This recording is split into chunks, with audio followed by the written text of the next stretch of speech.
Dalam hidup kita ni, ada orang yang Allah angkat darjat, naik darjat dia ni, sampai peringkat dia wali Allah.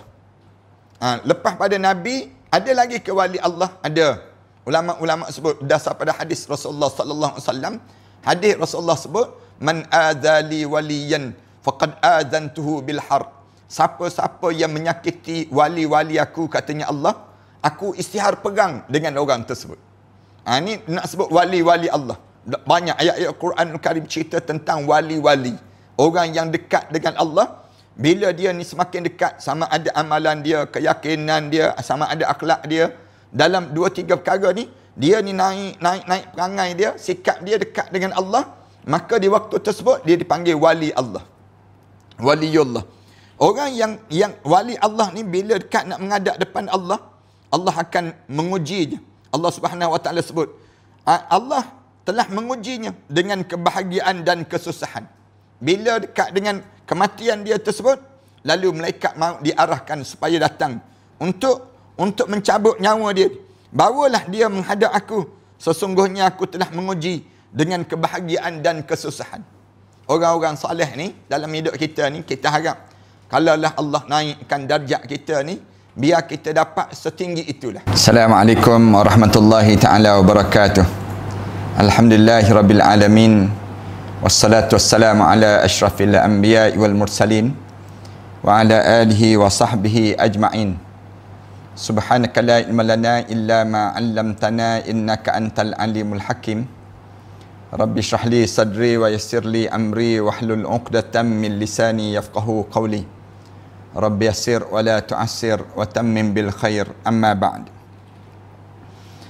Para penonton, sahabat-sahabat, teman-teman yang dihormati sekalian, pertamanya marilah sama-sama kita mengaturkan rasa syukur yang tak terhingga kita kepada Allah. Di saat sebegini, mari kita menambahkan bekalan. Sebenarnya bagaimana keadaan yang kita akan lalui di waktu mana kita akan dipanggil menghadap di hadapan Allah. Antaranya kita akan melalui yang disebut dengan saat sakaratul maut dalam hidup kita. Kerana jarang di kalangan kita berbicara tentang tajuk sebegini. Ramai di kalangan kita sibuk berbicara tentang kehidupan untuk dunia. Kita sibuk tengok orang bercerita tentang mengenai bagaimana nak melariskan jualan-jualan mereka. Tapi jarang orang nak sebut tentang bagaimana untuk kita nak bersiap, untuk kita nak melalui satu masa yang besar dalam hidup kita, iaitu yang disebut dengan sakarat. Sakarat yang kita kena lalui.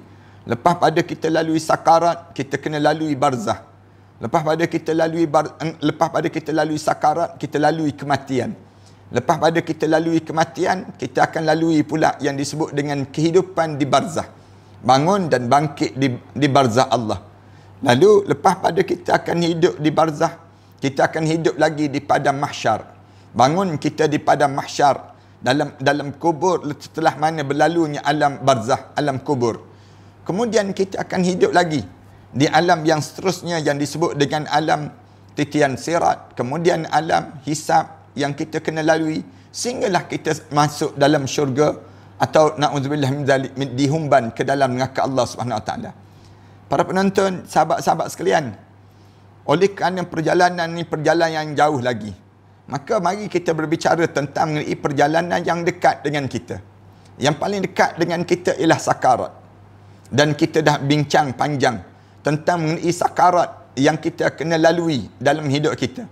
Kita akan lalui saat sakarat ini berdasar pada yang disebut oleh alim ulama, ada dua saja sakarat yang kita akan lalui. Sama ada sakarat di kalangan husnul khatimah, di saat mana kita dalam keadaan yang terbaik, yang dalam keadaan sebaik-baik penutup, ataupun sakarat dalam keadaan su'ul khatimah, dalam keadaan yang buruk penutup dalam hidup kita. Maka untuk kita menjadikan diri kita ni husnul khatimah dan penutup yang baik dalam hidup kita, maka kita kena buat persiapan sekarang. Sekarang kita dah mula bersiap. Bersiap untuk apa dia? Bersiap untuk saat di mana kita nak melalui saat-saat yang demikian, yang dekat dengan diri kita ini. Lalu malam ini saya nak sebut pada para hadirin sekalian terhadap beberapa hadis Rasulullah sallallahu alaihi wasallam yang cerita tentang mengenai sama ada kita mengalir indah keluar daripada jasad kita sakarat kita tersebut, ataupun direntak tarik untuk dikeluarkan roh daripada jasad ini sendiri. Dalam badan kita ni, kita kena akui kita ada roh sekarang. Roh ini kita dalam badan kita ni ada yang disebut dengan oksigen. Ada yang disebut dengan, yang namakan dengan roh pada diri kita. Kadang-kadang pada diri kita, roh kita keluar tapi oksigen ni masih lagi hidup. Tetapi ada di saat mana Allah tarik roh kita dengan oksigen kita pun ditarik sama. Maka berlakulah kematian dalam hidup seseorang. Para penonton dan sahabat-sahabat sekalian, di waktu mana kita sampai saat dipanggil, ditarik, sampailah di halkum. Bila sampai di halkum, maknanya berakhir perjalanan hidup kita ini. Nyawa kita hanya bila sampai di halkum, maknanya berakhirlah perjalanan hidup di atas dunia ini. Kalau kita baca dalam kitab, disebut Abu Ya'la dalam musnadnya, daripada Abi Ad-Dunya melalui Yazid Ar-Ruqashi meriwayatkan hadis daripada Anas radhiyallahu anhu. Ada dua hadis. Satu hadis Anas, satu lagi hadis Bara' bin Azib. Saya nak sebut tentang hadis Anas yang terlebih dahulu, bahawa Tamim Ad-Dari mendengar Nabi SAW bersabda, Allah Ta'ala berkata pada malaikat maut, bila sampai ajal pada seorang, Allah akan bagi tahu pada malaikat maut, pergilah kepada wali aku dan bawalah dia menghadap aku. Pertama sekali, di antara perkara yang akan berlaku, Allah akan arahkan kepada malaikat maut, kamu pergi berjumpa dengan wali aku. Wali aku ni maksudnya orang yang aku paling sayangi. Kita ni ada potensi tak jadi wali Allah. Ya, ada potensi di kalangan kita, tapi kita tak boleh mengaku. Jangan pula ada di kalangan kita ni disebut, saya ni dah wali dah, pakai serban besar, pakai jubah besar, kemudian melerek pula wali. Bukan wali lagi tu. Kalau yang mengaku, dia bukannya wali. Kalau dia sebut dia wali, sebenarnya bukan dia wali. Dia wa'la baru dipanggil. Wa'la lain, wali lain. Dalam hidup kita ni. Waktu mana dalam hidup kita ni, ada orang yang Allah angkat darjat, naik. Darjat dia ni, sampai peringkat dia wali Allah. Lepas pada Nabi, ada lagi ke wali Allah? Ada. Ulama-ulama sebut, berdasar pada hadis Rasulullah SAW. Hadis Rasulullah sebut, man azali waliyan, faqad azantuhu bil harb. Siapa-siapa yang menyakiti wali-wali aku, katanya Allah, aku isytihar perang dengan orang tersebut. Ini nak sebut wali-wali Allah. Banyak ayat-ayat Quran Karim cerita tentang wali-wali. Orang yang dekat dengan Allah, bila dia ni semakin dekat, sama ada amalan dia, keyakinan dia, sama ada akhlak dia, dalam 2-3 perkara ni, dia ni naik perangai dia, sikap dia dekat dengan Allah, maka di waktu tersebut, dia dipanggil wali Allah. Waliullah. Orang yang wali Allah ni bila dekat nak menghadap depan Allah, Allah akan mengujinya. Allah Subhanahu Wa Taala sebut, Allah telah mengujinya dengan kebahagiaan dan kesusahan. Bila dekat dengan kematian dia tersebut, lalu malaikat maut diarahkan supaya datang untuk mencabut nyawa dia. Bawalah dia menghadap aku. Sesungguhnya aku telah menguji dengan kebahagiaan dan kesusahan. Orang-orang soleh ni dalam hidup kita ni, kita harap kalaulah Allah naikkan darjat kita ni, biar kita dapat setinggi itulah. Orang-orang Melayu kita ni, dia sibuk nak dapatkan title Datuk Seri, Datuk Tan Sri dan sebagainya. Tapi dia tak cuba berusaha untuk menjadikan dia ni sampai peringkat wali Allah. Jarang kita berjumpa dengan orang yang berusaha sedemikian rupa. Orang kita dia nampak, dia dapat title tersendiri di sisi agung. Dia rasa bangga dah dia. Ini kan pula kita bayang, Allah yang mengiktiraf kita ni, titlenya, kedudukan kita ni apa dia? Wali Allah. Manusia dia tak boleh mengaku diri dia wali. Tapi dia ada kaedah-kaedah dia lah untuk nak sampai pada peringkat wali Allah. Wali Allah ni di antara orang yang teruji dalam hidup dia. Dengan susah dan juga senang. Allah jadikan ujian pada diri dia. Sehingga aku mendapatkan seperti yang aku inginkan. Bila aku uji wali-wali aku ni, aku dapat lihat bagaimana yang sebenarnya, yang sepatutnya ada sebagai seorang wali Allah ini. Kemudian bawa dia untuk aku, supaya aku melepaskan daripada kesusahan dan penderitaan dia sepanjang dia hidup di atas dunia dahulu. Allah Subhanahu Wa Taala sebut demikian. Sebut kepada malaikat maut, wahai malaikat maut, bawalah roh orang yang wali-wali aku ni, sepanjang dia hidup, dia dalam keadaan yang dia diuji dengan ujian. Kalau tuan-tuan buat benda yang disuruh oleh Allah, kita buat benda yang diajar oleh Allah, kemudian kita diuji lagi dengan ujian-ujian dan sebagainya, kita tabah dengan ujian-ujian yang kita lalui ini, maka naik kedudukan kita di sisi Allah. Orang macam ni, bila dekat nak meninggal dunia, malaikat akan dihantar, malaikat maut. Lalu malaikat maut akan sebut pada dia, Allah Subhanahu Wa Taala sebut, aku nak lepaskan segala kesusahan dan penderitaan dia sepanjang dia hidup di atas dunia. Saya sebut banyak kali kan pada tuan-tuan, bila kita hidup atas dunia ni, kita hidup dalam keadaan yang tak semudah yang kita fikir pada diri kita. Dalam kita mentaati perintah Allah, cacian, makian, celaan, segala benda dalam hidup kita ni akan teruji. Kadang-kadang dalam hidup kita kan, kita tak sangka dalam hidup kita diuji sebegini rupa dalam hidup. Tapi Allah ni, kalau dia sayang pada hamba dia, dia akan uji. Dia akan uji kita. Kadang-kadang kita diuji dengan ujian anak-anak. Tak sangka kita diuji dengan ujian sebegini. Kadang-kadang kita diuji dengan ujian pasangan.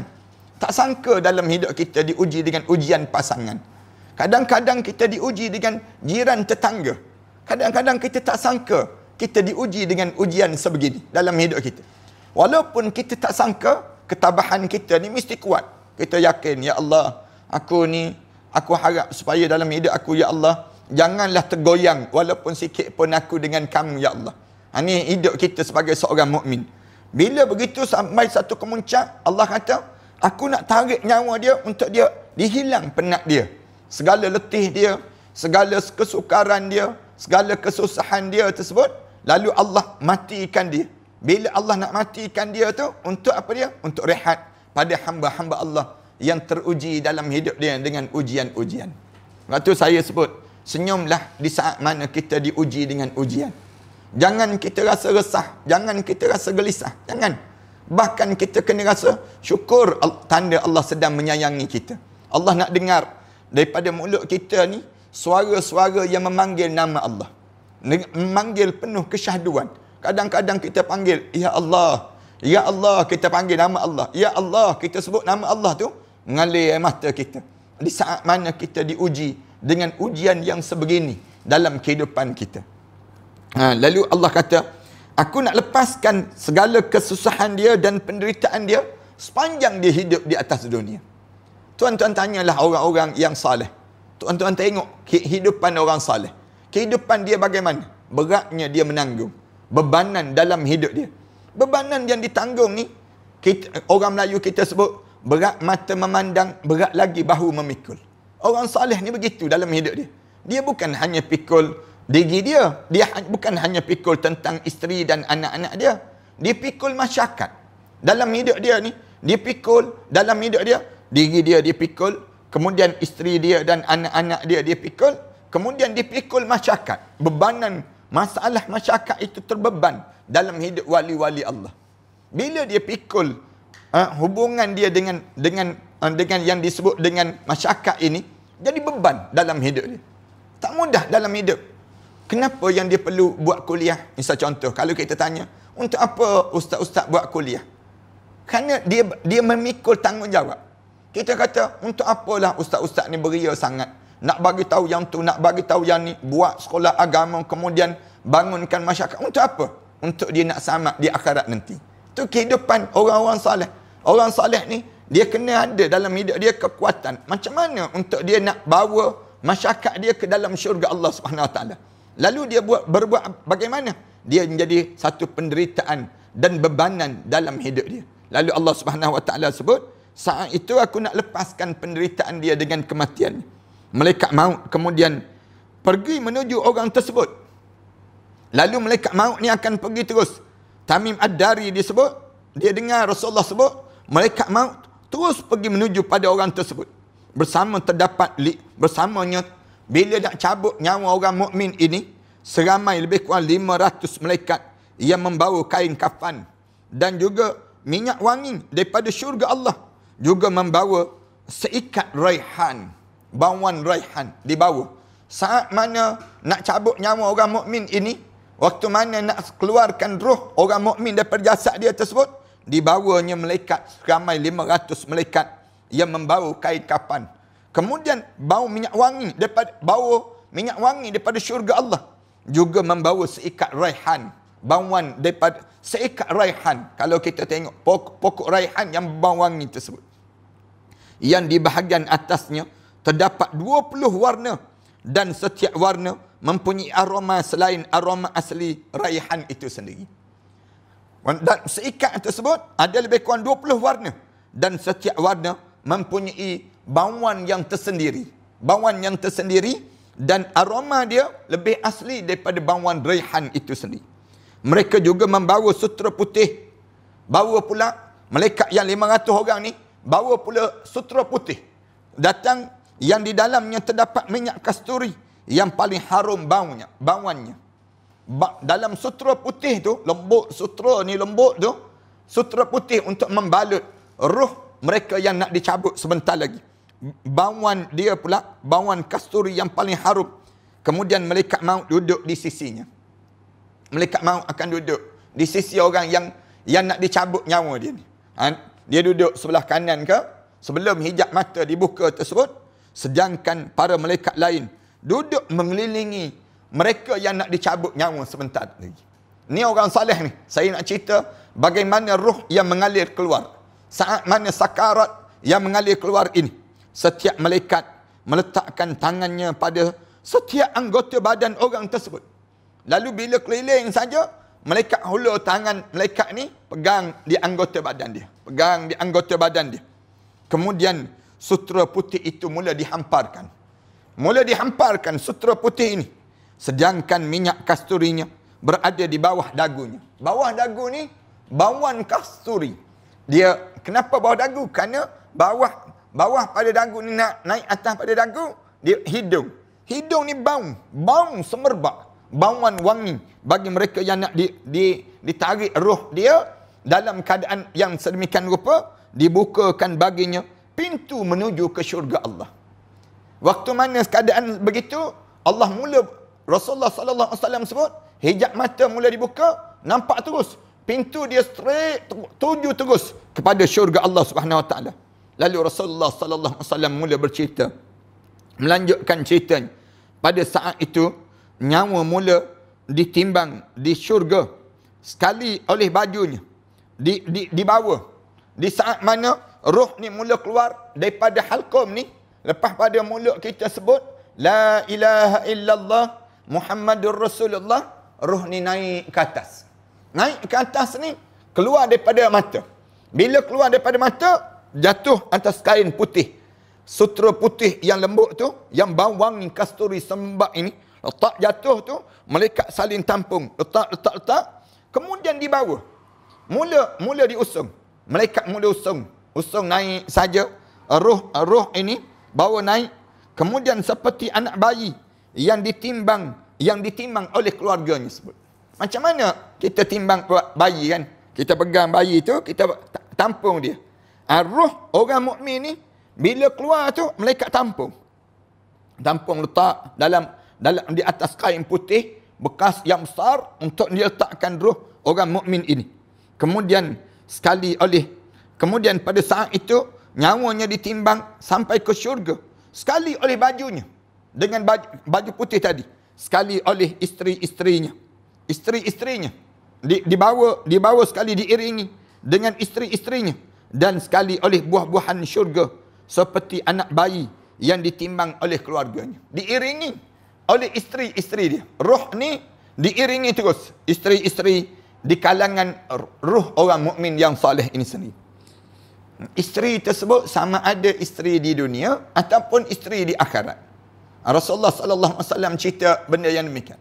Maknanya waktu mana diiring keluar tu, ada dah yang bidadari ataupun isteri yang akan mengiringi dia sampai dalam syurga Allah Subhanahu wa taala. Sebab tu kalau kita baca dalam hadis Rasulullah sallallahu alaihi wasallam, dia pesan sangat kan. Dia pesan sangat pada isteri, jangan menyakitkan hati suami. Jangan menyakitkan hati suami.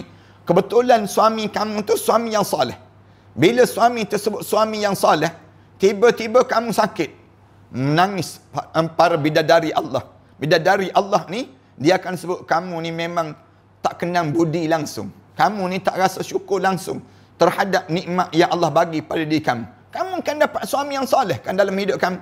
Tiba-tiba suami yang soleh yang ada dalam hidup kamu ni pun, kamu rasa pada diri kamu, kamu sakitkan hati dia sebegitu.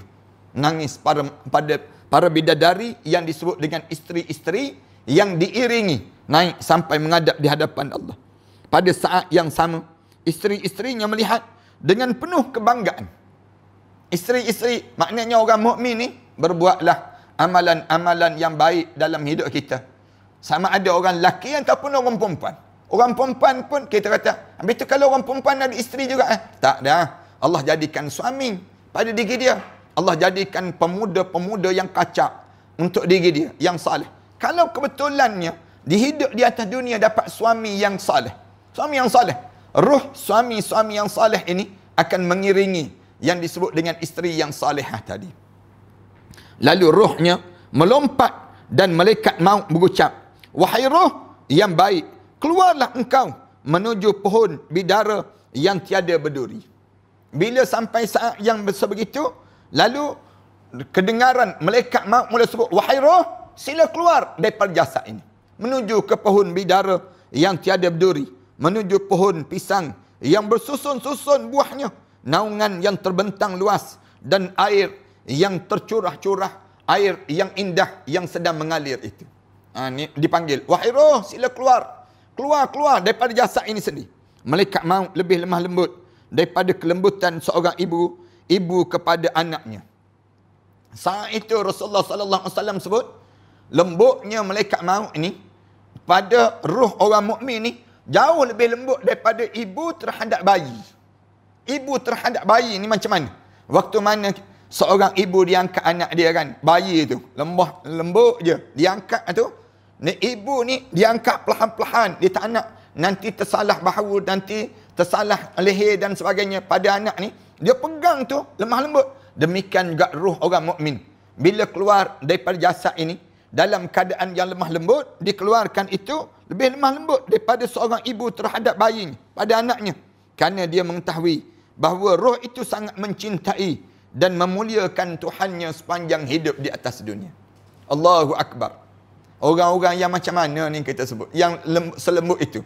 Orang yang baca Quran, mengalir mata dia. Orang yang berselawat pada Rasulullah, rasa bagaikan Rasulullah ni dekat dengan diri dia. Orang yang macam mana yang dapat nikmat sebegini? Kita akan tanya. Orang yang macam mana dapat nikmat sebegini, Ustaz? Orang-orang yang hidup dia terlampau asyik dengan Allah dalam hidup dia. Dengar je azan, musim-musim kita sekarang ni, dengar je azan, menangis teresak-esak dia. Aku tak boleh pergi semayang, aku tak boleh pergi semayang. Kita tahu pula yang ni tak boleh pula semayang tarawih dalam keadaan berjemaah kali ini, kecuali dalam rumah masing-masing saja. Tidakkah di saat tersebut kita akan rasa bagaimana pada diri kita saat mana kita dengar saja berita ini, meluluhkan hati kita, rasa sedih dan sayu dalam hidup kita. Tak sama lagi dah. Biasanya malam pertama doyun-doyun orang, malam kedua orang penuh dengan keriuhan dan kemeriahan. Agak-agak tahun ni boleh rasa tak demikian. Kita akan jadi sejarah dalam kehidupan dunia. Dalam kehidupan dunia, sepanjang umur dunia ini, sepanjang umur dunia kita ini, kitanya tak pernah lagi sampai sesaat sebegini rupa. Sampai nak pergi masjid pun tak boleh.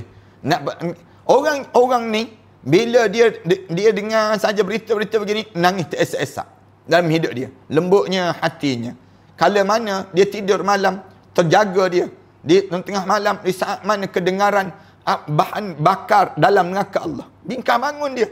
Orang macam ni, bila saat mana dia dengan kematian dia tu menyebabkan malaikat lemah lembut dengan dia. Siapa orang macam ni? Orang yang tersentuh bila alim ulama dihina, orang-orang yang sentiasa menjaga orang-orang soleh di kalangan mereka, menghargai orang soleh. Dia akan rasa orang soleh tu macam ayah dia, macam ibu dia dalam hidup dia ni.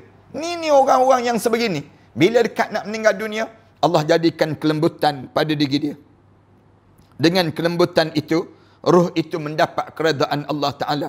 Hingga ruh itu dicabut seperti dicabutnya bulu daripada adunan. Ruh orang itu akan keluar sementara malaikat di sekelilingnya mengucapkan salam sejahtera untuk kami. Malaikat-malaikat bila keluar aja malaikat panggil, salamun alaikum, sejahteralah ke atas diri kami. Udkhulul jannah, masuklah kamu semua dalam syurga. Yang demikian itu kerana apa yang telah kamu kerjakan. Udkhulul jannah bima kuntum ta'malun, dengan apa yang telah kamu kerjakan sepanjang kamu hidup di atas dunia dahulu. Malaikat-malaikat mula mengalunkan kalimah-kalimah yang menunjukkan bagaimana kegembiraannya malaikat di saat demikian. Itulah makna firman Allah Ta'ala, iaitu orang-orang yang diwafatkan dalam keadaan baik oleh para malaikat Allah. Orang-orang yang dimatikan oleh malaikat Allah dalam keadaan yang baik oleh para malaikat Allah. Seraya berkata pada mereka, salamun alaikum, sejahteralah ke atas kamu. Udkhulul jannah, masuklah kamu semua dalam syurga. Bima kuntum ta'malun, terhadap apa yang telah kamu kerjakan sepanjang kamu hidup di atas dunia dahulu.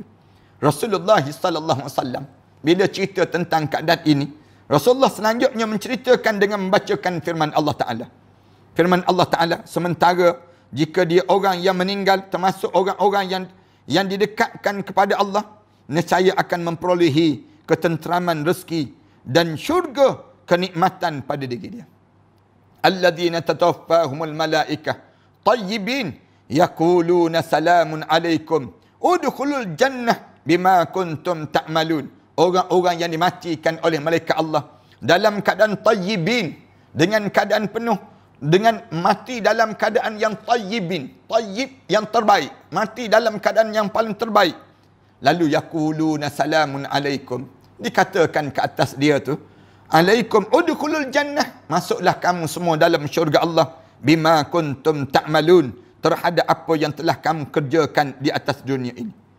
Kemudian beliau mengatakan lagi, jika malaikat maut mencabut roh itu berkata pada jasad. Bila saat mana dicabut roh dia tersebut, roh ni akan sebut pada jasad, semoga Allah memberikan pahala kebaikan pada kamu sementara keberadaan aku, waktu mana aku berada pada kamu dahulu, wahai jasad. Roh ni sambil keluar mengalir itu, dia akan sebut, jasad, sejahteralah ke atas kamu, Allah bagi pahala lah untuk diri kamu sementara aku tumpang.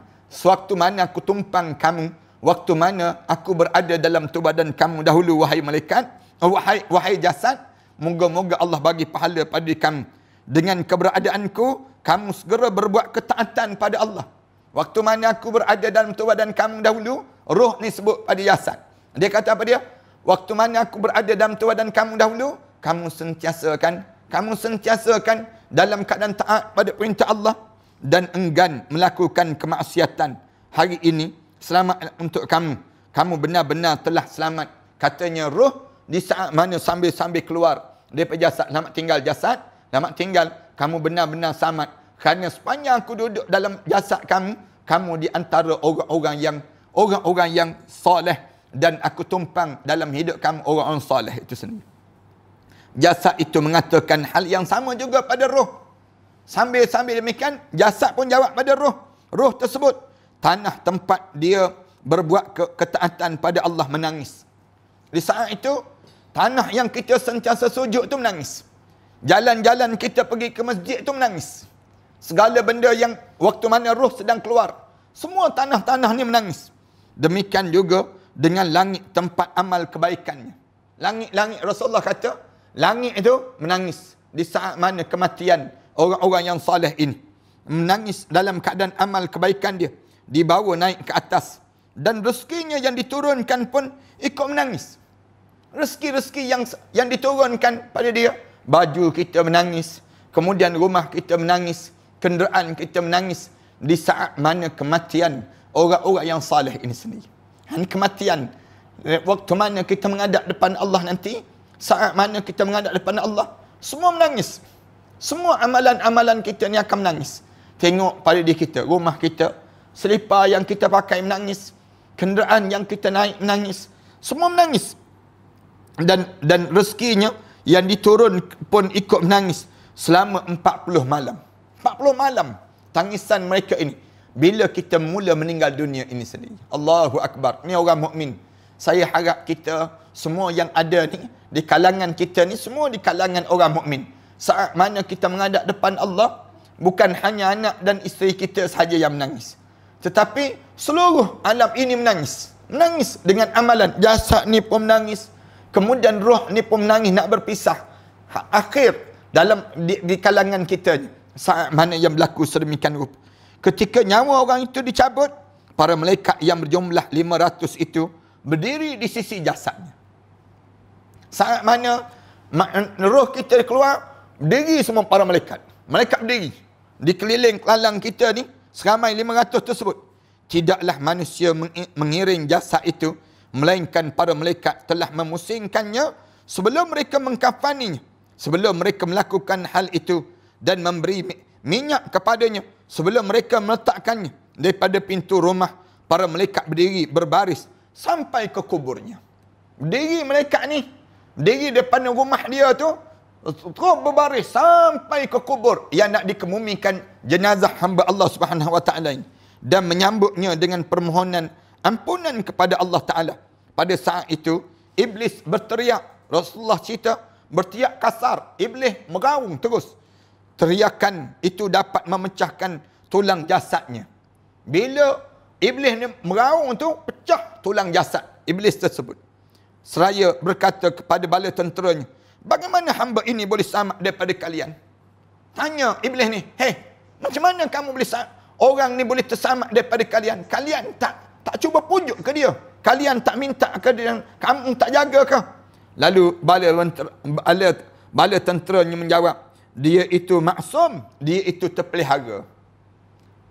Syaitan ni jawab, tak boleh lawan. Dia memang jaga. Allah jaga dia. Dia sama ada dia jaga diri dia, sama ada Allah jaga diri dia, sama ada orang sekeliling tuan dan dia ni menjaga diri dia untuk diselamatkan dalam hidupnya. Ketika mana malaikat maut membawa roh ini ke langit. Jadi saya berhenti setakat ini dahulu. Mudah-mudahan pertemuan kita ini pertemuan yang diberkati dan di sisi Allah Subhanahu Wa Taala, dan mudah-mudahan Allah jadikan pertemuan kita ni memberikan kebaikan-kebaikan yang banyak dalam hidup kita. Terima kasih sekali lagi. Aku qouli hadza wa astaghfirullah li wa lakum. Wassalamualaikum warahmatullahi taala wabarakatuh. Bismillahirrahmanirrahim. Alhamdulillahirabbil alamin. Wassalatu wassalamu ala asyrafil anbiya'i wal mursalin wa ala alihi wa sahbihi ajma'in.